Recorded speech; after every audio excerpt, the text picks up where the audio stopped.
to work in finance and city planning in the city of Copenhagen.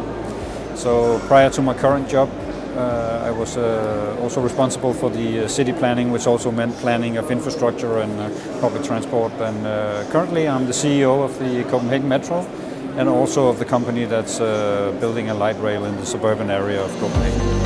So for the existing network, last year we had 60 million passengers and we had a service availability of almost 99% each day, which is of course something we're very proud of. And apart from that, on new projects, we are doing 3 different projects. The first 2, we've already finalized the tunneling, and we'll be doing the testing on the rolling stock this summer. And the third project, we're actually tendering it this year, so we'll probably start in 2008, construction in 2018. So we're expecting between 2019 and 2025 to inaugurate 3 new metro lines, 1 new light rail line. So we'll be expanding the system with almost 50 new stations in Copenhagen. But to be honest, after having seen what is here, I'm not sure that I should give advice on. Perhaps I should listen, because I think actually the use of new technology here is very convincing, and there's a huge dedication to actually use that new technology and take full advantage of it. So I think that is something which is very important, and if they weren't already doing it, I would urge them to do it, but it seems like it's not necessary to give that piece of advice. The other piece of advice I would probably give comes from our own experiences, that make sure that your capacity is also there for the long run. We see cities all over the world are growing, and they are mostly growing more than every prognosis has expected. So make sure to have the real capacity in your lines, and make sure to have the plans in place for the next lines. We know that things like infrastructure on rail, metros, etc. are actually something that takes quite a long time to build. So make sure to have the plans. That's probably my best piece of advice.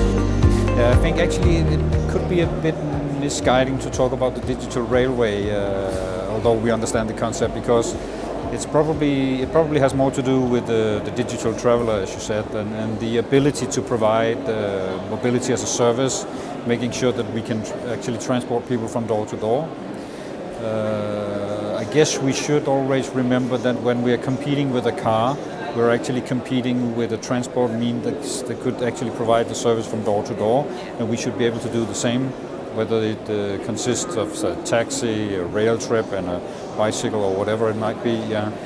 So making it seamless and easy for the passenger is probably the most important thing we can do if we want to sustain both the environment and also to just make it easier for people to travel.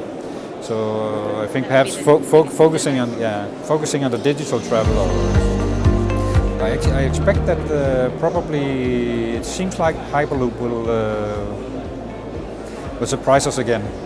I mean, if you looked at what they've done the last couple of years and where they are now, it's evolving in a speed that weren't predicted a few years ago. So I think Hyperloop is something we should look into. But apart from that, on a more daily basis, I think also one of the most important thing here is, of course, and it's a bit more practical, but we should focus a lot on open APIs to make sure that the data that we actually have in our systems and can provide for a city is something that is accessible for everyone. I think smart cities and big data and things like that are things we have to take more seriously and perhaps realize that developing applications or whatever which could make it easier for the traveler is perhaps not something that public transport should always do. It could be something that private companies could do on the basis of whatever data we can actually make accessible. I think the most important thing is actually to meet people from around the world, non-Europeans, non-Scandinavians, for me to see what are actually the thinkings here. And as I mentioned in the beginning, it's impressive to see how new technology is actually being incorporated into projects here in the Middle East area so rapidly and in a way that I think we could actually learn from, at least in Denmark, but I guess also in most of Europe. So it's a huge experience to be here.